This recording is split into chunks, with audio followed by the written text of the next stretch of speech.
the chant or meditation, a Chinese meditation technique. Cái phương pháp chúng ta tu là phương pháp của Thiền tông người Trung Hoa.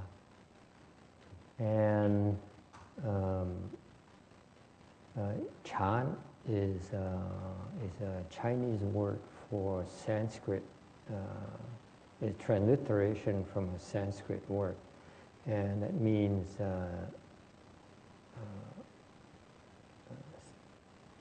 stillness contemplation. Thiền là từ tiếng Phạn dịch ra tiếng Trung Hoa, thì có nghĩa là sự tình tư. Okay. This is a kind of meditation we're teaching you. Đây là cái loại thiền mà chúng tôi đang huấn luyện cho quý vị. It's about stillness contemplation. Okay. What is stillness? What is contemplation? Stillness, we started talking about it a few weeks ago, is to stopping your mind from these errant thoughts. Cái tình là gì? Tình tâm là gì? Tình tâm là khiến cái tâm quý vị nó có thể ngừng những cái vọng tưởng. Okay, this errant thought in Chan is called false thinking. Những cái vọng tưởng ở bên Thiền tông gọi những cái tư tưởng mà nó chạy loạn xung ngầu trong đầu quý vị đó gọi là vọng tưởng. It's called false thinking because you think about these things, you have these thoughts arise, and if you don't pay attention, you tend to believe them. That's what they call false thinking. Tại sao gọi là vọng tưởng? Vọng tưởng là tại vì khi quý vị ngồi đó hoặc là niệm Phật hoặc là thiền đó, tự nhiên cái tư tưởng nó khởi lên. Thì nếu như quý vị không chú ý đó, nó khởi lên đều như vậy đó, mà quý vị chạy theo nó là một ngày nào đó quý vị sẽ tin nó là thật.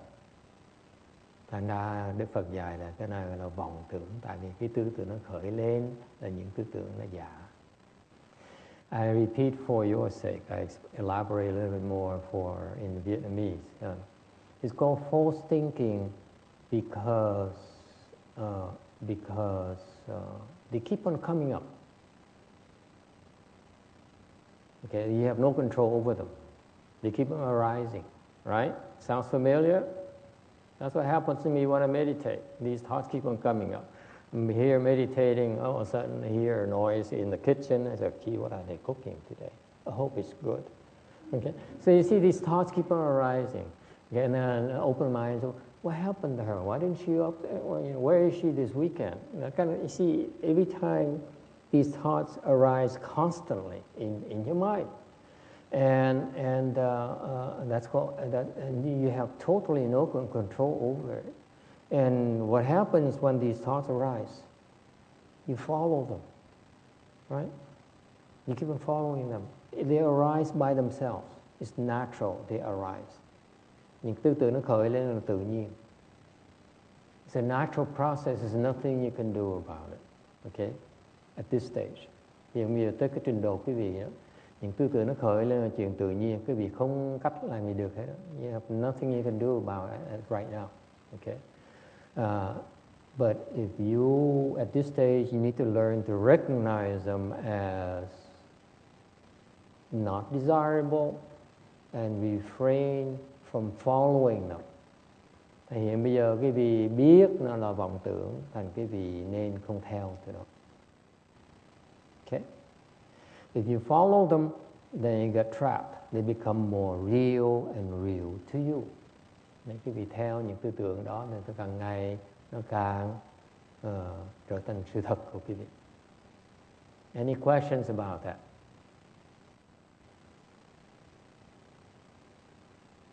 That's the way that's how we function. Cuộc đời chúng ta như vậy, right? People spend their entire lives going through this process, and they don't even realize what's happening in your mind. You just follow the thoughts that arise in your mind. Con người chúng ta sống theo cuộc đời chỉ chạy theo những tư tưởng nó khởi lên trong đầu chúng ta thôi. That's why we really don't have as much control over our lives as you think. Cái việc nghiên kỹ lại cho coi. Nếu như vậy, nếu thực sự như vậy, thì quý vị thấy trong cuộc đời chúng ta rất ít cái tự chủ. Because we are so easily influenced, aren't we? Marina. Quý vị thấy rõ ràng là vì những vị như vậy thành chúng ta rất dễ bị ảnh hưởng. Remember, for many of you, many of us, wake up in the morning, we feel refreshed. Buổi sáng mình thức dậy mình thấy khỏe, right? You feel happy. And for a person like Miriam or myself, it only takes us about minutes before we feel bad, don't we? Rồi những người mà chán đời, because we are depressed. When you're depressed, within minutes in the morning, sounds familiar? It's just me, right? Okay, now you know. Stay away from me. Okay, depressed people are dangerous because they give it to you. Okay, why do you feel depressed? Because somehow a thought arises in our head that says, feel bad, feel bad, feel bad. Oh, this is so bad. Sounds familiar? Happened half of my life until I started meditating, and after 10 years of meditation, I kicked it off. I kicked it out. I shrugged it up. It doesn't bother me anymore. I don't follow those thoughts anymore. Okay? But until then, okay, we are influenced by these thoughts arise in our mind. There's nothing you can do about it. Right? Okay? Cái vì thế cuộc đời chúng ta, những tư tưởng nó khởi lên, nó ảnh hưởng tới cái đầu của chúng ta, ảnh hưởng tới cuộc đời chúng ta. So what does Chan do? Chan says, you meditate in order for you to fight these errant thoughts, to steal these errant thoughts. Nên cái thiền nó làm cái gì? Để cái vị tập, cái luyện cái cách để mà có tự chủ và đối phó với những cái vọng tưởng này. You know how to deal with these false thoughts. Okay? That's called stealing the mind. Cái đó gọi là tịnh tâm. So you first learn how to reduce this false thinking from arising. Bắt đầu bằng cách là bớt những cái vọng tưởng nó khởi lên. Right? And eventually, when you reach the 9th level of samadhi, quý vị tới cái trình độ cửu định, then you actually are able to stop the arisal of these false thoughts. That's what Chan is about. Và tới cái trình độ cửu định thì quý vị có thể ngưng lại những tư tưởng nó khởi lên luôn. Okay? You stop them completely at will. So stop, and your mind clears out. That's what cleansing the mind is about. How's that? Okay? Isn't that cool? It takes a lot of work though. Okay? A little bit of work. Thành quý vị thấy cái cửu định là quý vị có thể ngưng lại tất cả những tư tưởng, tự điều khiển lại cái tư tưởng của mình. And that's what we call in Chan control, self-control. Cái đó nên thiền tông gọi là tự chủ. Sounds good? Okay. So that's what the Chan teachers, like my teacher, he's able to do that. Như Ngài Tiên Hóa, sư phụ của thầy đó, Ngài làm những chuyện đó. He's able to do that. And then that's why he's called a patriarch. Những cái người như vậy gọi là sư tổ sư. Okay. And out of kindness and compassion, they teach us how to do it. Vì cái lòng từ bi là các ngài dạy chúng ta cái phương pháp để làm như vậy. Okay. It's a good thing. And these people are very generous. They do it out of the goodness of their heart. Absolutely no self-benefit, no seeking of anything whatsoever. Hay lắm. Cái lòng dạy là vì lòng từ bi, chứ không có tham cầu, không có mong không có mưu toan gì hết. Okay. And that's why we are sharing with you what we understand from the teaching. Thầy bỏ tia ra chia sẻ cùng quý vị cái mà học hỏi được. Let me qualify it for you for reference. He's a Chan master, so he has lineage. He has his descendants, if you will. Ngài cái bên Thiền tông này, các ngài có cái dòng của đệ tử của ngài, để cô Hững. So, for example, you see like in up north, a lot more up north. Down here there are a few temples, but they're not that skilled as so people up north. Ở dưới này ngài có nhiều cái chùa để những cái cô mấy thầy dưới đây không có trình độ, không có giỏi bằng mấy thầy trên Bắc Cali. And the Hững, they are Hững, H-E-N-G. The monk's name starts with Hững, and các ngài là pháp hiệu là Bà Hằng. Okay, you see the Hững, and they are direct descendants from him. I'm just learning a little bit from him. That's why. So you'll be better off learning from these people. Thầy chỉ học một tí xíu thôi, không biết gì nhiều. Quý vị muốn nghiên cứu thì nhiều hơn để tới qua mấy cái phía bên kia mà học. Okay, for your reference. Okay. So what is this? Stealing the mind is also you can be known as cleansing the mind. Thầy nói về cái tình tâm là có thể nói là làm rửa cái tâm mình. The Buddha, the way that Chan people explain it is like purifying gold. Giống như là today I talk about the initial process of stealing your mind. Ngày nay thầy nói sơ. Okay. Last time we talked about stopping the mind, but so today we give a little bit more detail. So trước nói về cái chỉ này nói nó rõ hơn, chứ cho quý vị nhiều chi tiết hơn một tí. And this also applies to all forms of spiritual practice. Cái này nó liên quan tới bất cứ cái cách tu luyện nào, whether it's Buddhist or non-Buddhist, it makes no difference. Whether you do yoga, I heard that Hillary, after an 11-hour marathon with the Congress of the committee, and she still kept going after 11 hours, and somebody asked her, Secretary, aren't you tired from a long day yesterday? She said, no, maybe it's because of my yoga or something. Okay, you do yoga, same thing. You have to go through this process. Okay,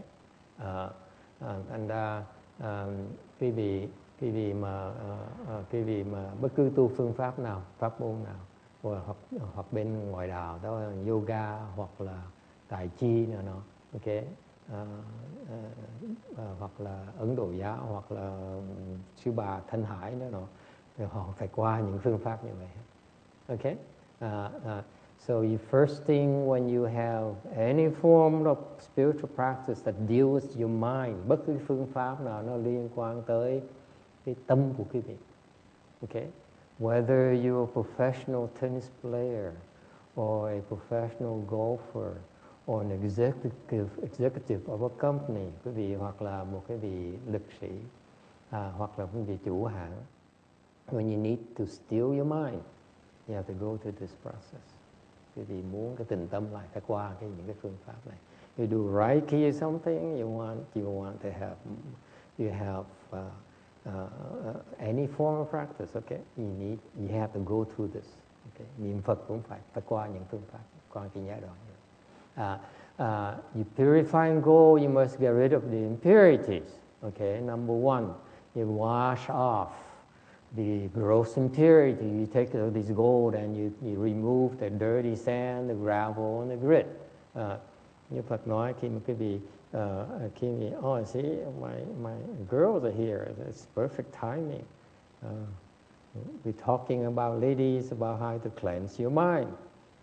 Okay, and help your students cleanse their minds. Okay, so it's the Buddha makes It gives the analogy of cleansing the goal. You get rid of the coarse things. Vứt những cái đồ nó thô, nó lớn. And then you wash off the moderate impurities. Xong rồi bớt cái I have a typo here. Sorry about that. Rồi bớt cái những cái đồ bẩn và nó trung bình. And then you take care of the finer impurities. Sau đó bỏ những cái vi tế hơn. So far so good. Okay. Did you realize that they have to? I didn't realize that until I read. I researched the Buddha's way of teaching meditation. That's how I found out how to purify the goal. You know, amazing how wise the Buddha is. I'll assure you, he was born as a crown prince. He never had to deal with gold, cleaning the gold, and yet he knows how to do it. You know, amazing. Đây là Đức Phật là thái tử, không bao giờ phải làm việc cái gì hết, nhưng biết cách làm vàng. So the Buddha, by the way, his teaching is famous for using analogies to make a point. Đức Phật khi mà ngài giảng pháp, ngài rất là nổi tiếng là chuyên môn dùng những cái ví dụ để mà giảng người ta hiểu. Okay? He's the king of giving analogies. So far, so good. I didn't realize that in the final part, impurities is the black dust. Anyway, and then similarly, when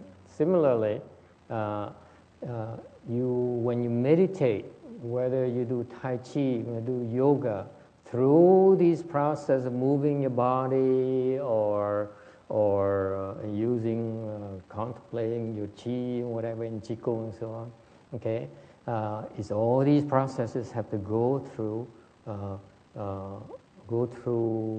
through these stages of getting rid of these unwanted thoughts that interfere with the task at hand, okay?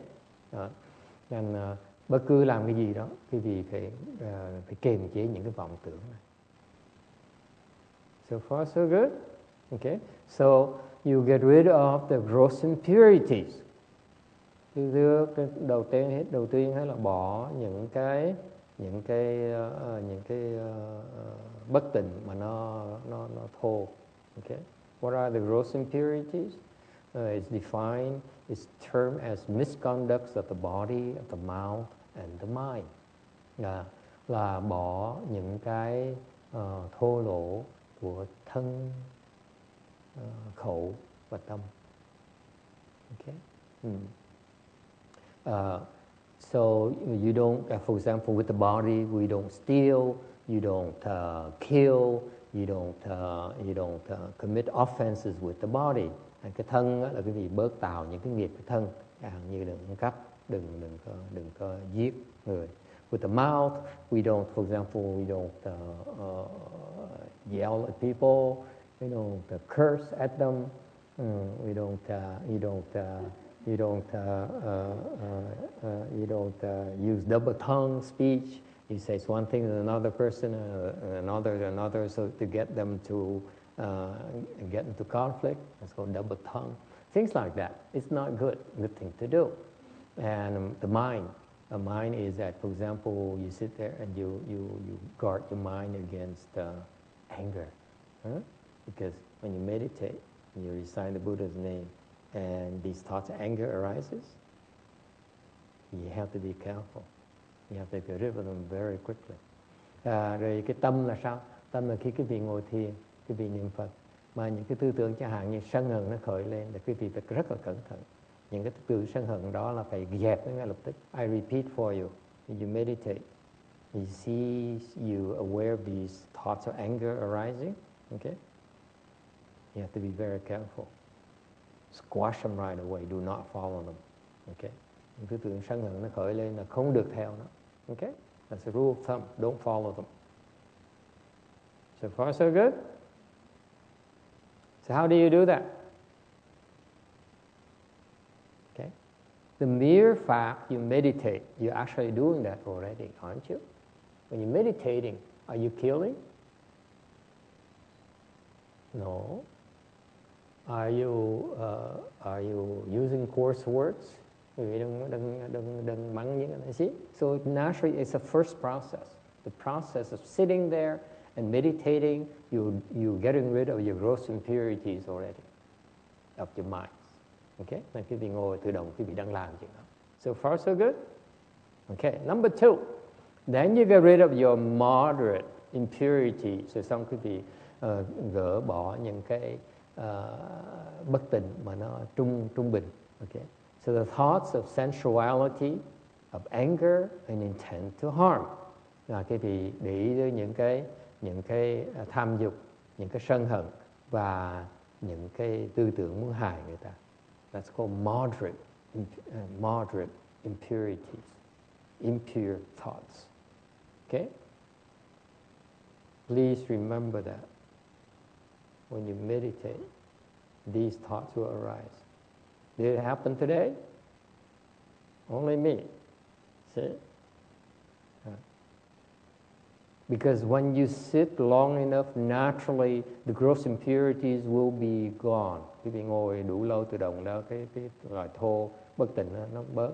And then you go into the moderate impurities, tự động nó chạy vào cái bất tịnh trung lưu. Okay? And memorize this. Thoughts of sensuality, of ill will, of doing harm. That will arise.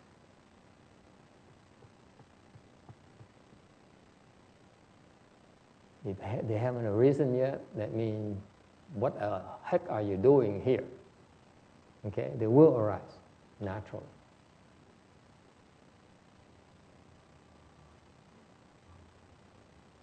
Okay? Any questions? Ai thắc mắc gì không?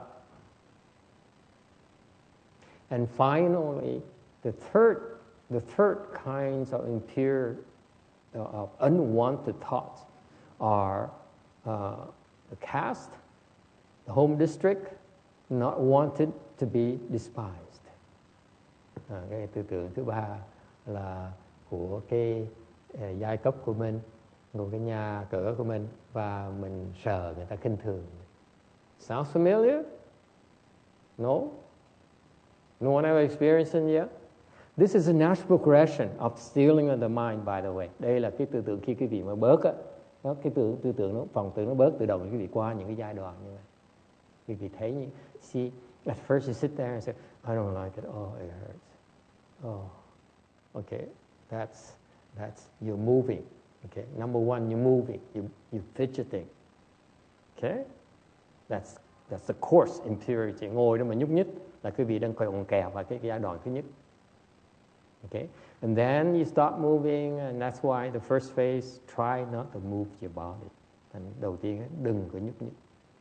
And then now you have to deal with these thoughts that arise in the mind. Okay, sensuality, ill will, and doing harm. Okay, khi ngồi yên rồi, ngồi yên đủ lâu, tự động cái bắt đầu tư tưởng loại thứ nhì nó khởi lên. And finally, the third one is that after you steal the thoughts of sensuality, of anger, of wanting to do harm to someone. Okay, then the third kind says, now you think about your social status. Nghĩ tới cái giai cấp của mình, you know.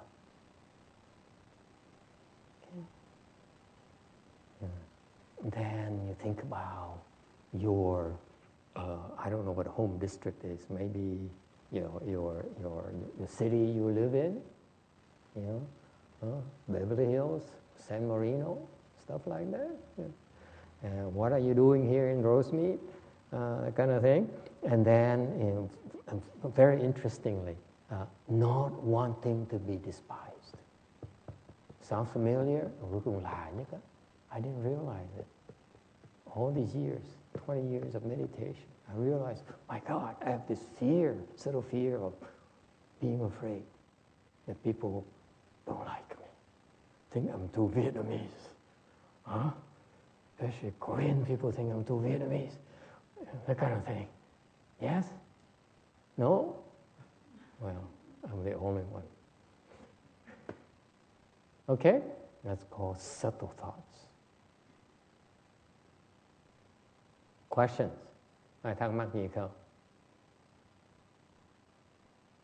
It only restricted to the Vietnamese. It also applies to the Koreans and, whatever. Okay. And then the next phase, and after you get rid of the outside impurities, now you smelt the gold, right? Khi mà gạt bỏ những cái đồ dơ bên ngoài rồi, chỉ còn cái vàng còn lại, thoi vàng còn lại thì bắt đầu làm vàng. So what you do, you put it in the heat, put it in crucible, and then turn up the heat so that you can burn away the dross, right? Rồi khi mà muốn làm cái thoi vàng là cái gì? The purpose is to get rid of these impurities to make the gold workable, more pliant, more workable and malleable, so you can put it in any shape you want. Then it's the gold is of high value, right? Thì cái giống như vàng, cái gì đó muốn luyện vàng để cho nó mềm, nó dẻo, nó uốn éo được, nó có giá trị. Thì cái tâm, that's the same thing in your mind. Okay? Cái tâm quý vị cũng vậy. Your mind becomes only of value to you if you know how to get rid of its impurities. Cái tâm quý vị nó chỉ có lời cho quý vị sau khi mà quý vị gạt bỏ những cái mà bất tịnh, tư tưởng bất tịnh, những cái vọng tưởng, your false thoughts are not good for you. Okay? So now, same thing at this stage here. When you sit there, you think about what is the thought of Dharma. What does it mean to you? Anyone? Có ai biết cái tư tưởng, những cái tư tưởng về pháp nó khởi lên? What does it mean? Anyone? Now you're able to think about the technique of meditation that you're practicing. Lúc này quý vị có thể nghĩ tới cái phương pháp quý vị đang làm. For example, a lot of the Buddhist meditation teachers, they teach you about breathing, right? Breath counting, right? Như quý vị như bên thiền, bên cái mấy thầy dạy thiền mà Nguyên Thủy thầy dạy quý vị quán hơi thở, sở túc. Or you go to Qigong, they teach you to contemplate, to contemplate the qi flowing through your body, merging with the qi in the universe, so that you one with the universe. Bên khí công thì Ngài dạy quý vị quán cái khí nó lưu vận chuyển trong cơ thể quý vị và nó nhập vào cái khí, nó được lưu chuyển trong vũ trụ này. Okay? The process, you're able to concentrate in the process. Similarly, you are able to concentrate on your golf swing to the exclusion of everything else, right? Okay. See how more useful your mind becomes at this stage. Quý vị thấy những mấy người mà chơi golf thì có bắt đầu chú ý tới cái động tác đánh golf. Okay. So far so good. That's what it means. Okay, don't be turned off by these terminologies. Okay, I give it to you because I have a mixed audience. I have Buddhists and non-Buddhists. Okay, the Buddhists, I want them to teach a proper terminology so that when we use a word, they immediately understand what I'm talking about. But those of you who are not versed in these concepts, I can elaborate in simple terms for you. Okay. However, at this stage, okay, don't declare victory too soon. Lúc này quý vị chưa phải lúc mà nói là làm xong việc đâu. At this stage, your concentration is not peaceful nor refined. Cái sự chú ý quý vị nó chưa đầy đủ và chưa thấy được an lạc và chưa thấy you don't feel peace yet because you still are disturbed. Okay? Chưa được an lạc lên. Okay?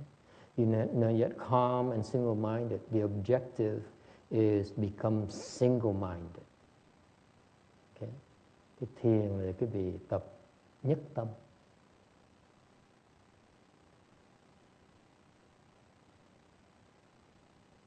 What is single-mindedness? Nhất tâm là cái gì?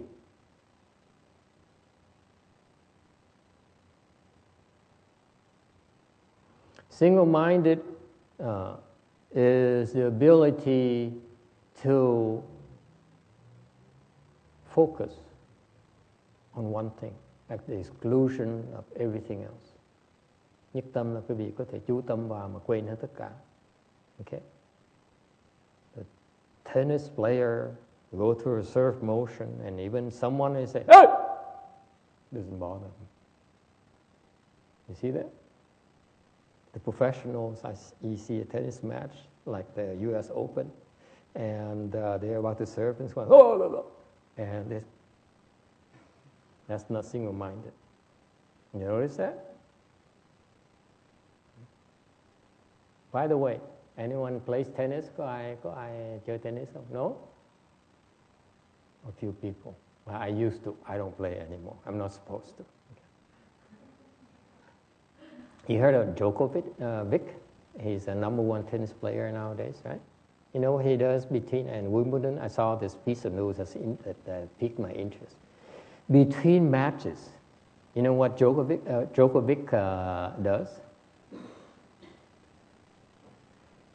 His colleagues would go and do sightseeing in London, go to restaurants, go see museums, and so on. And what the number one tennis player in the world does? You know what he does?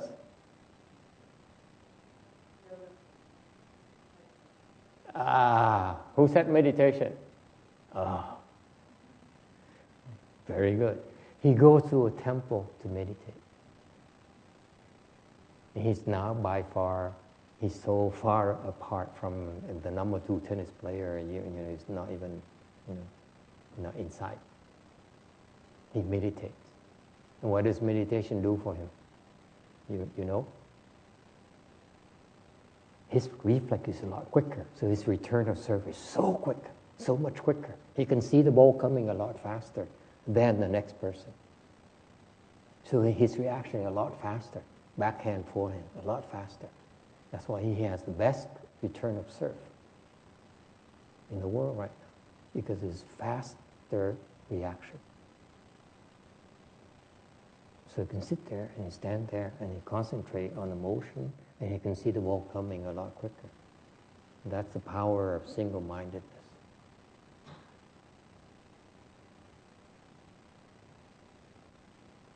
It's easier to be single-minded when you're receiving than you're serving. Do you realize that? No? Now you know. Okay, that's single-minded. Okay, and the way you get there at this stage here, you have to restrain yourself. Hiện bây giờ cái trình độ này quý vị phải kềm nó xuống. Okay?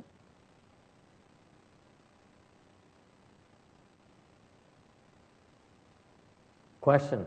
Ai thắc mắc gì không? By the way, the more skilled you become, nói cho quý vị biết, hiện bây giờ vẫn còn phải đè đén đó, tại vì quý vị cần có trình độ. It's easier for you to suppress certain types of false thoughts. Okay? Cái vị càng tu, càng có công phu, thì càng có khả năng mà đè nén những loại tư tưởng dễ dàng hơn. For example, Sarah, what kind of thoughts do you think you're able to suppress? This is my student, 3 years now. The poor gal now, after being talked into crossing her legs and endure a lot of discomfort. She's still around. Who knows how much longer? The test gets harder and harder. So what kind of thoughts do you think you're able to suppress? For example, today, Mm-hmm. my daughter Mm-hmm. is very extremely rich family. Mm-hmm. I have to go to their gate and This is a compound complex or just a single house? it's a compact, very rich. Here in the area? But then, Bowen Park. No. Oh, I see. What is that, a state? What? Bradbury State. Oh, I see. In Arcadia area. Uh-huh.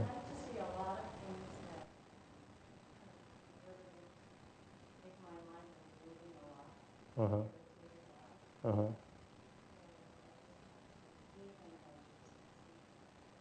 Yeah. See it drop, see it drop, see it drop.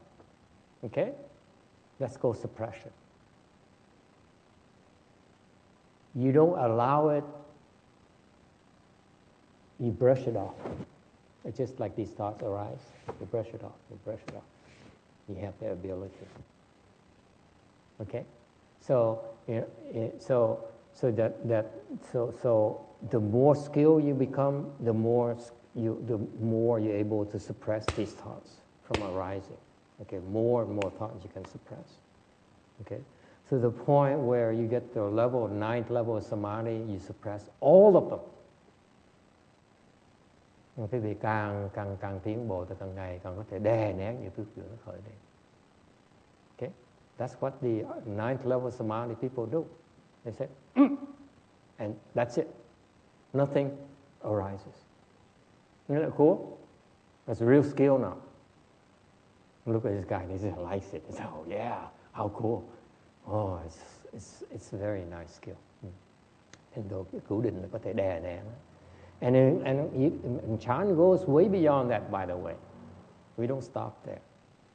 He doesn't stop there. Okay. Và thầy nói cái gì? Ngài tiến hóa đi xa hơn là way beyond that. Forceful restraint is still coarse in a Chan world. Đè nén vẫn là control. Okay? They don't now. They don't suppress them. The thought don't even arise. Cái trình độ ngài tiến hóa vọng tưởng nó không khởi lên luôn được. That's when you become more gentle, Sarah. When you suppress it, then you still are forceful, and you still use force. When you don't suppress it anymore, it can't even arise anymore. That's when you really truly become gentle. Okay. Anyway, and then at this stage here, you need to know the evolution of your calmness of your mind. Ngày hôm nay thầy giảng quý vị biết cái tâm quý vị nó yên tĩnh chừng nào cho quý vị thấy những cái giai đoạn của nó. Okay, now you're able to now drawn inside, and it's very hard to pull you outside. Okay, you feel there's a clear separation between inside yourself and the outer world, outside world. Okay, vì thấy sự khác biệt giữa cái tâm của mình ở trong và cái thế giới bên ngoài. Okay, and you begin to able to concentrate, bắt đầu có thể chú tâm được. With this concentration, you become peaceful. Okay, và quý vị nhờ chú tâm thành càng ngày càng được an lạc. And và được nhất tâm, then begins single-mindedness. And then you are no longer kept in place of forceful restraint. These, by the way, the non-Buddhists, okay, they, for example, the Hindus, okay, they still are suppressing the thoughts from arising. They're that skilled. Okay. Bên Ấn Độ giáo, ta có cái khả năng, có phương pháp để mà đè nén tư tưởng. Okay. That's still very coarse. Okay. But what interesting thing here about this process is that now your mind, your wisdom unfolds. When you want to know, you turn your attention to something, you penetrate it. You see, you begin to see more, you begin to have more insights on things. How to fix your problem at work. How to get your wife to love you more. if it's important to you at all. Okay, okay. So you develop these insights. It's very, very interesting. So this is what is called out there is thinking outside of the box. This is that process.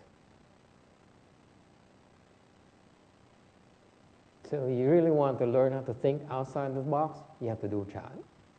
There's a systematic way to get you to learn to think outside of the box. Because whenever we have a problem, we sit and meditate, and all of a sudden you're able to see the problem from a different perspective. How's that? Very useful. Yes or no? I thought so. Any questions? Anh thắc mắc gì không? Yes? And that's it. That's all I have. Questions? Comments? Are we happy? Yes, sir. So you're proving your sports, but at the same time, not do it. Yeah. It's not meant to be understood. That's why it's supposed to throw you off. You just have to be aware of the process. And then when you get there, okay, and you have these problems, by the way, when you get there, you say, but I can't. That's when we teach you how to deal with it. Each person is different. There's no one-size-fits-all kind of formula. Okay? Each person, when you get there, you have a certain way to cope with it. Okay? And either you discover yourself or your teacher looks at you and says, oh, okay, you're almost there. Now tuck in the legs so that you can get into first dhyana, okay? Because that's a way of suppressing thoughts. That's the first level of thought suppression. And then next level, next level, next level. So either you discover yourself and you just say, I'm here, but I don't know, I have these problems. Okay? I don't know, I still get pulled away by these issues. These things will still make you upset. You know, seeing these rich people make me so upset. You know, that kind of thing. And that's a challenge to you. Okay? And if you're able to suppress it, great. You're in control. Sometimes you cannot suppress. That's when you get help. Or that's when over time you're able to see why. Okay? Because that's a process that you go through. It's not meant to be explained in great details for you because it's different for you and it's different for him and different for her and so on. Like Mireya, she's no interest. So, yeah. Does it make sense? That's also called problem solving. You do Chan, you have these problems. You learn how to solve them. That's part of opening your wisdom. Okay? Ông hỏi có những chi tiết tại sao mà lúc mà đè nén tư tưởng mà không biết làm sao làm được, thì nói cái đó là tới mỗi cái trình độ có cái sự khác biệt nhau. Trình độ này phải đè nén khác, và nhiều khi mình tới đó thì mình bị kẹt, rồi đó mình mới hoặc là suy nghĩ để tìm hiểu tại sao được, hoặc là người thầy sẽ dạy cái vị cách để mà giải đáp những cái kẹt của mình. And by the way, you're supposed to have problems. If you meditate, someone said, you know, like I meditate because it makes me feel good. Mọi người nói với thầy thiền là họ thích thiền tại vì họ thấy ngồi thiền sung sướng. It's only one phase. That's the first phase. Okay? Thiền ngồi sung sướng, that's natural. But if you meditate and it makes you feel better, okay, and you look forward to it every single time, right, Tom? You do that, right? I feel sorry. You're not supposed to do that.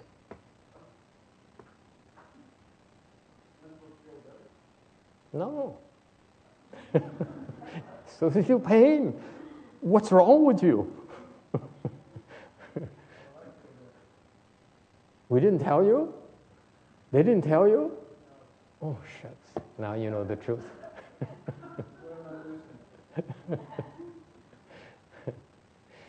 No, meditation is that you go through these states of calmness, of joy, of peace, of bliss. But what's most important is not to look forward to it, not to attach to them. That's critical. All those are simply called states. Cái thiền, quý vị phải qua những cái giai đoạn, thầy đùa với ông này chơi thôi, thầy đùa, có những giai đoạn an lạc rất là sung sướng. Và quý vị ngồi thiền, ham thì cái sung sướng đó. Okay? I know every day you go to work and you're stressed out, and you go home, you're stressed out as well. Okay? For some reasons. And so to find peace and calm when you meditate is such a nice thing that people tend to be attached to. Okay? But don't be attached to it. It's only called state. Okay? Bởi vì ngồi thiền một sung sướng, an lạc như vậy chỉ là một cái cảnh giới thôi. Đừng có chấp vào nó.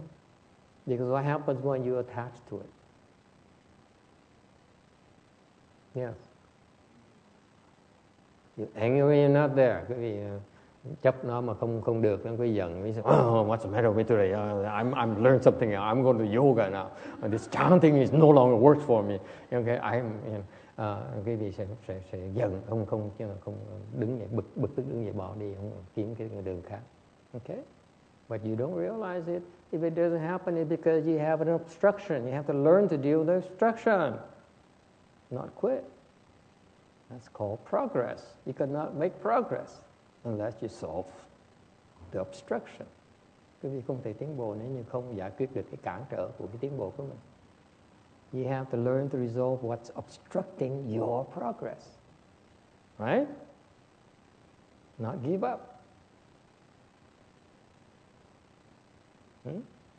Người ta cản trở ta khi cái vị tu ngồi thiền, ngồi niệm Phật, bỗng nhiên bị phiền não này nọ là đang bị cản trở, thì phải nhìn cái cản trở, tìm cách mà giải quyết nó.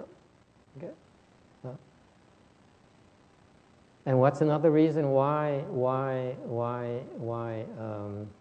what's the question again? Don't be attached, sẽ không được chấp vào cái cảnh giới đó. What's the second reason? Yes. Thank you. You see, first time, right? Why are you smart?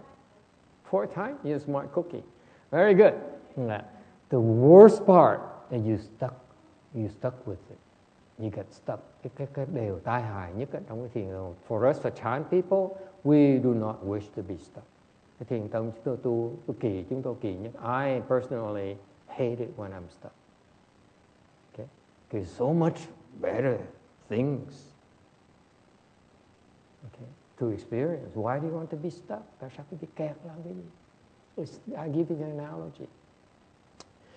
You're traveling to New York, đang lái xe về New York, and then you stop by Grand Canyon. Đi ngang Grand Canyon. You love the sightseeing so much, you keep on lingering around and looking at it, and you forget about going to New York. You forgot about your goals.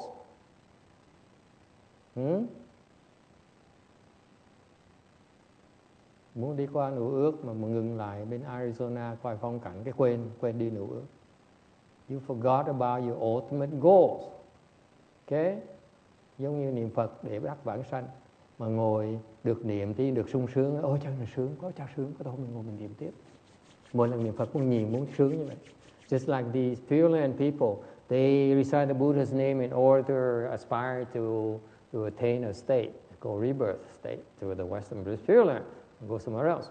And as they recite the Buddha's name, which is a form of meditation, and they enter samadhi and they feel so good. They feel good inside.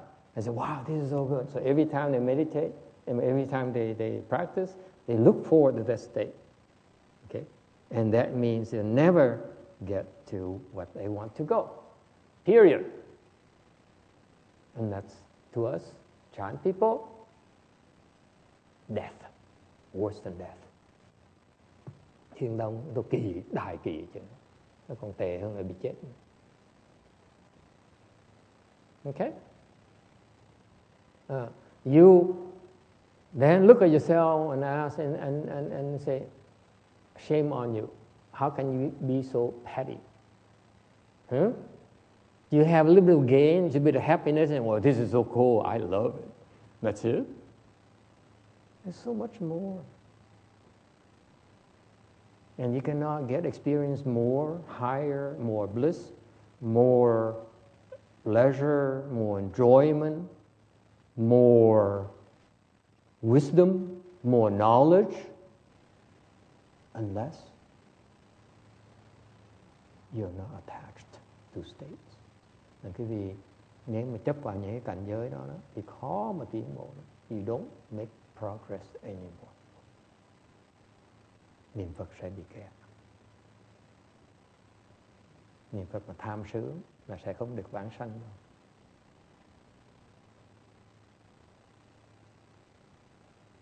Questions? Okay? So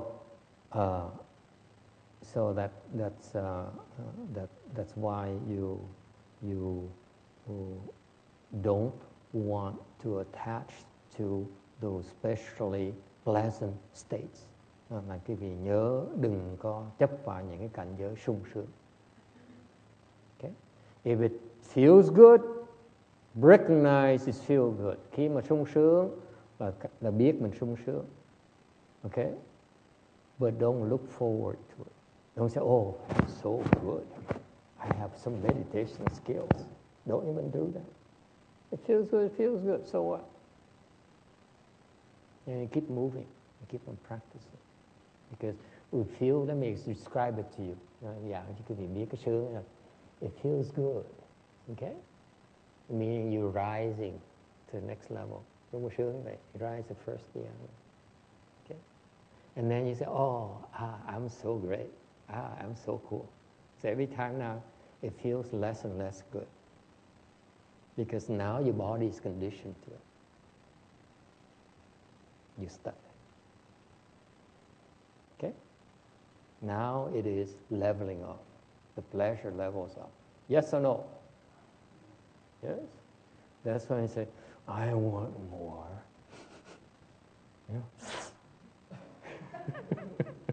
Right? What happened to Vladimir? Oh, he's not here today. Okay, so that's what you said, I need more. And that's when you cannot get more unless you're not attached to this leveling off. You have to keep going. Okay? Yes? Does it help? It's fun. Don't look at meditation and chant as a chore. Say, oh my God, I work so hard all day and I still have to endure these leg pains. It's too much. Chant is not for me. What is that called? Attaching to pain. Because you're rejecting it. Rejection is a form of attachment, isn't it? Be careful. Thì mới nói là chàng cái gì làm việc cả ngày mệt mỏi về nhà nó ơi trời ơi, ngồi xếp bằng chân nó đau. Cái đó không muốn thiền nữa. Tại sao sợ cái đau là một cái chấp trước của cái cảnh giới. Đừng có sợ. Just do it. Okay. Questions? Ai thắc mắc gì không? Okay. So, today I introduce you to the process of meditation. Okay. That happens to you when you meditate. Ngày hôm nay thầy giới thiệu cho quý vị cái tâm quý vị cảnh giới, tâm quý vị khi quý vị thiền hoặc là niệm Phật, để qua những cảnh giới như vậy. Okay. Không khác vậy đó. Okay. Những cái người cứ nói là tôi là niệm Phật không mà không phải thiền là người chưa hiểu niệm Phật. Người mà nói theo tôi là tôi tu thiền không mà không chịu niệm Phật là không hiểu thiền. Thiền niệm Phật chả khác nhau nhé. Okay? All right. Time is up. Unless you have any questions, we can go and have lunch. Ai có thắc mắc gì thì hỏi, không hỏi thì mình đi ăn trưa. Okay? Thank you.